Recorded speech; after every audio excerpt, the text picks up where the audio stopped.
방금 말씀드린 조금 더 SF적인 얘기를 한번 해보도록 하겠습니다. 역시 이제 부담 갖지 마시고 들어주시면 감사하겠습니다.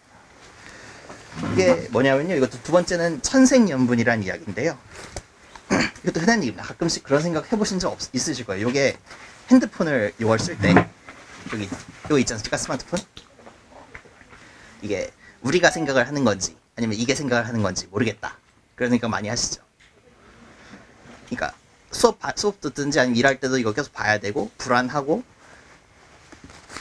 여기 있습니다. 그래서 처음에 보시는 게 AI의 비서에 대한 얘기, AI 비서에 관한 얘기인데요. 한번 보신 적 있으신가요? 위에 있는 게 여기 시리나 빅스비나 이런 식으로 해서 음악 틀어줘 아니면 뭐 찾아줘 이런 데 쓰는 물건인데요. 이게 별거 아닙니다. 취향을 수집하고 광고를 띄워주는 것.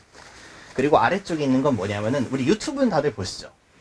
유튜브는 다들 보실 건데 유튜브 알고리즘이 있지 않습니까? 자기가 보고 싶어하는 것만 보여주는 건데, 이제 그럼 두 가지가 합쳐지면 뭐가 되냐?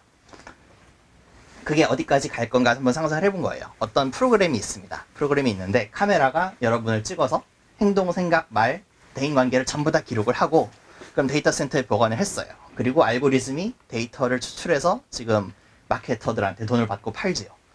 근데 이게 점점 더 가면은, 점점 더 여기 의존하게 되면은, 이걸 이 사람들이, 아니 얘네들이 우리한테 취향을 분석해서 추천을 해주고, 음식 추천을 해주고, 데이트 상대, 결혼 상대까지도 추천을 해줄 수 있죠. 여기까지 왔는데, 여기까지는 지금 현실 얘기입니다. 그런데 책에서 나온 내용은 뭐냐 하면, 얘네들이 자기보다 우리보다 우리를 더욱더 잘 알고 있는 지경까지 온 거예요. 그러니까 우리는 보통 오늘 점심 뭐 먹지? 이러면 여기다 물어보지 않습니까? 근데 그게 아니라 배가 고파지기도 전에 오늘 점심 뭐 어떠세요?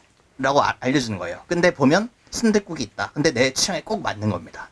아니면 점심을 다 먹었는데 어떤 커피도 아니고 뭐 유자차가 어떠세요? 이렇게 물어보는데 그게 야 그거 괜찮다, 여기까지 와버린 거예요. 그러니까 이걸 꺼놓고서는 아예 생활이 안 되는 거지. 이게 뭐 아주 괜찮아 보이기도 하는데, 이러면 이제 이 폐해는 어렵지 않게 상상하실 수 있을 거라고 생각을 합니다. 기계가 다 해주게 되는 거죠. 이게 자기가 생각을 하는 게 자기로서의 가장 중요한 역할일 건데, 그거를 일부분을 빼서 기계가 대신 해주는 거 아니겠습니까? 그럼 이제 이런 질문도 해볼 수 있는 거죠. 여기 그 뇌가 가장 중요할 건데, 뇌를 조금씩 교체하다 보면은 과연 나는 어디부터 나인 걸까?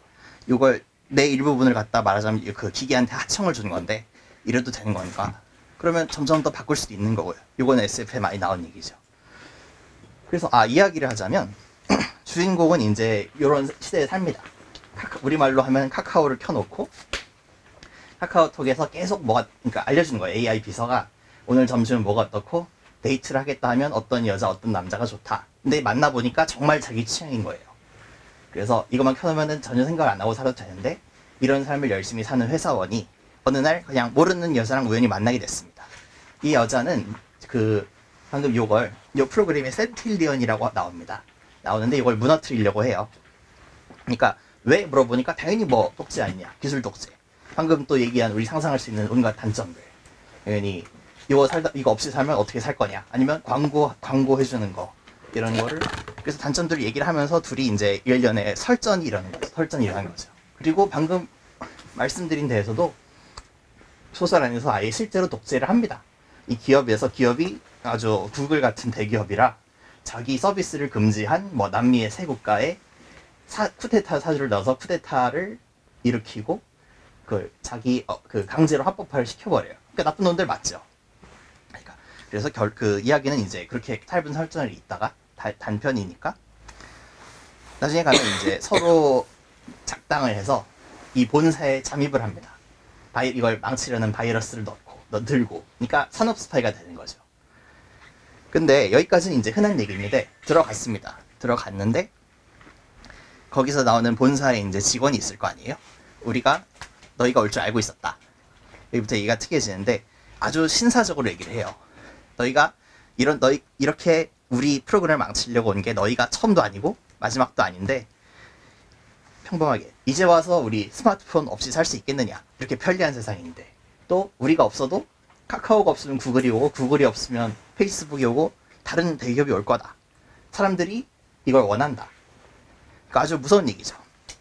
그래서 두 주인공이 이런 얘기를 듣다가 지쳐. 지금 둘이죠. 남자 여자 둘이 듣다가 지쳐서 어떻게 하라는 건데 하니까 우리 회사에 들어와서 일을 하라고 합니다. 그러니까 그건 또 무슨 말도 안 되는 소리냐 하니까 시스템의 허점을 알 수 있는 당신들 같은 창의력이 있는 사람들이 필요하다. 이러고 이제 그냥 집으로 순순히 돌려보내줘요. 그러니까 대단히 재밌는 이야기인 거죠. 근데 여기까지는 그냥 특이한 이야기다 싶은데 잘 생각해 보시면 우리 상상을 해보실 수 있어요. 왜 돌려보내줬을까? 우리 핸드폰에다 위치 정보 있지 않습니까? 그러니까 굳이 누구를 잡으려고 할 노력을 할 필요도 없는 거예요. 옛날에 안기부 중앙정보부가 무서워도 그게 일부러 사람을 드는 것보다 더 무섭다. 왜? 자기가 직접 갖다 바치니까. 그리고 소설은 마지막에 이렇게 끝납니다. 한번 읽어드릴 건데 지금 이 이야기가 하루 이틀 만에 벌어진 이야기입니다. 되게 빨라요. 그 여자를 만난 거. 그래서 너무 많은 일을 겪어서 필요한 나머지 주인공 남자가 침대에 누워버립니다. 그러니까 옆에서 AI 비서가 어시스턴트가 말을 해요. 피곤하신 것 같은데 따뜻한 유자차 한잔 타드릴까요? 그러니까 남자가 자기 취향이 너무 맞는 거라 속으로 야 그거 참 괜찮겠네 이렇게 생각을 합니다. 근데 너무 익숙해져 있는 거죠. 그러니까 억지로 싫어가지고 아이 됐어 그냥 잘래 자명종이나 켜. 그리고 켜는 자명종은 막 평소에 듣도 보도 듣지도 않은 클래식 음악 이런 걸로. 그러니까 AI가 또 이렇게 얘기를 해요. 평소랑은 좀 다른 추천이네요. 내일부터 데이터에 반영할까요? 이렇게 물어봐요. 성질을 긋는 거죠. 자기 생각을 안 하고. 그러니까 됐어 하지마 잘 자. 그리고 지금 불 꺼. 이렇게 해가지고 자는 방에 불이 딱 꺼집니다. 그리고 잠에 드는데 그렇게 방에는 불이 꺼졌다. 그러나 저기 기계에서 나오는 빨간 불 하나 그것만은 꺼지지 않았다. 이렇게 해서 소설이 끝이 납니다. 그러니까 이 이야기 자체는 많이 들은 이야기일 수 있고 그냥 코믹하게 읽을 수 있는 단편 소설이죠. 근데 철학적으로 던져주는 것도 많고 복잡합니다. 우리 기계에 너무 의존하면은 어떻게 될까?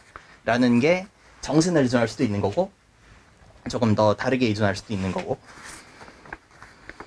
아니면 이제 그 과정에서 다국적 대기업의 횡포는 어떻게 막아야 될까? 막을 수는 있긴 한 걸까? 아니면 법도 보통 그런 쪽에 그런 편에 서 있을 건데 근데 이런 이야기는 이제 어디까지나 가도 들으실 수 있으니까 좀 더 재밌는 얘기를 하면은 요게 IT 법학이니까 제 전공인데요. 저희가 정보에 대해 다룰 때 세 가지가 있습니다. 개인정보와 가명정보 그리고 익명정보가 있는데 개인정보는 말 그대로 개인을 특정할 수 있는 정보죠. 이름, 생년월일, 주민등록번호, 뭐 영수증 같은 것들요. 익명정보는 거꾸로 아예 우리 앙케이트 같은 거 길거리에서 할 때 익명으로 하잖아요. 그러니까 누구 지지한다 이런 거는 별로 의미가 없습니다. 왜냐면 그냥 대충 쓴 거니까 사람들이. 근데 가운데 있는 게 뭐냐 가명정보인데 가명정보는 예를 들어서 제 이름이 안민세인데 안땡세라고 해놓고 가운데를 비워두는 그런 것들 있죠. 이런 것들을 말합니다. 보통 저희가 광고 같은 거 할 때 누군지는 알면 안 되니까 그런 처리를 하는데 문제가 요걸 보면 자기 누군지를 알아낼 수 있어요. 생각해보시면 그렇잖아요. 우리가 어느 빌라 살면서 어느 집에서 뭐 먹고 뭐 샀다 이런 사람이 몇 명이나 있겠습니까? 하나밖에 없죠. 근데 거꾸로 그러니까 의미가 있죠. 왜냐하면 맞춤 정보를 해야 유튜브 알고리즘을 맞춰주고 광고를 가장 필요한 걸 띄워주고 이러니까. 근데 이게 왜 중요하냐면 그래서 기분 나쁘니까 내 정보를 어디에 썼는지 밝혀라 라고 대기업에 요구를 합니다. 그럼 대기업에서는 뭐라고 대답하냐? 그건 개인정보보호법 위반이라서 대답해 줄 수가 없다 이렇게 말을 해요. 근데 소설에서는 미래에 저런 AI 비서가 생길지도 모른다고 하는데 이미 여기까지 온 거죠. 근데 뭐 마무리를 하자면은 그 미래의 사람이 어떻게 변할까 하는 건 SF의 커다란 주제입니다. 또 방금 데이터를 바꿀 수도 있는 것이고 아니면 거기 더 나가서 아예 신체를 바꾸거나 뇌를 바꾸면 이제 팔다리를 바꾸거나 할 수 있는데 다만 이렇게 마냥 걱정만 할 게 아니라 또 좋은 점도 있습니다. 두 번째가 아니라 이 책을 읽으시면은 저게 굿 헌팅, 좋은 사냥이 되기를 이라는 부분인데요. 그 단편에 있는 그 단편을 원작으로 해서 넷플릭스에서 러브 데스 로봇이라는 애니메이션을 만들었습니다. 거기 나온 장면이 거기는 아예 이렇게 기계로 갖다 몸을 바꾸는 세상까지 돼 있는 거지. 근데 이것도 남의 나라 일인가 하면 그것도 아닌 게 이렇게 요즘 보면은 의수 있지 않습니까? 장애로 팔다리를 잃은 사람을 위해서 의수를 이미 만들고 있습니다. 그래서 새로 미래에다가 제 직업을 어떤 직업이 생길까 하면 이렇게 신체 부위 제작자라는 게 당당히 떠 있고요. 이것도 미래 얘기가 아닌 이유가 왜 저렇게 유명한 나름 저기 애니메이션이나 영화 캐릭터들인데 왜 하냐 하면 좋은 점으로 말할 때 아이들이 이렇게 됐을 때 자기가 좋아하는 캐릭터로 하면은 저기 심리 치료에 아주 커다란 도움이 된답니다. 그래서 일부러 저작권까지 풀어가면서 이렇게 하고 있고요. 그러니까 이미 이런 걸 갖다 막을 수도 없는, 그 육체적인 쪽에서나 정신적인 쪽에서나 막을 수가 없는 것이고 좋은 점도 있긴 있는 거예요. 근데 과연 어떻게 될까? 이걸 어떠한 변화를 우리가 막을 수 있는 걸까? 라는 거에 대한 주제가, 또 사람이 어떻게 변할까? 트랜스 휴머니즘이라는 주제가 많이 나오는 이야기입니다. 아니